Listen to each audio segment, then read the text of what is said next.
হিসেবে সারা বাংলাদেশের কাছে উনি একটা আইডল। এইরকম মানুষরা কিন্তু আলোতে আসে না, চোর বাটফাট যারা আছে তারাই কিন্তু আলোতে চলে আসে যে কোনোভাবে। যেমন সামাজিক যোগাযোগ মাধ্যমে যে কোনোভাবে ছোটখাটো দুই একটা কাজ দিয়ে কিন্তু আলোচনা চলে আসে। এরকম বিশাল হৃদয়ের অনেক বড় বড় কাজ করা মানুষগুলো তারা কিন্তু আলোতে আসে না, তাদের আলোতে নিয়ে আসার দায়িত্ব আমাদের। কারণ ওনারা যেটা করে সেটা হচ্ছে সলিড এবং লিগ্যাল।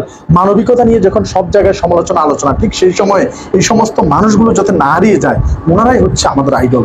যেমন এই যে এতগুলো বাচ্চা, এখানে কোনো ভর্তি ফি নেওয়া হয় না, এখানে কোনো তাদের জন্য কোনো ফি নেই। আমি এরকম কয়েক জায়গায় কয়েকটা এতিমকে পালি, মান্থলি কিংবা বাৎসরিক তাদেরকে পয়সা দিতে হয়, কিন্তু এখানে কোনো পয়সাই দিতে হয় না এই এতগুলো বাচ্চার জন্য।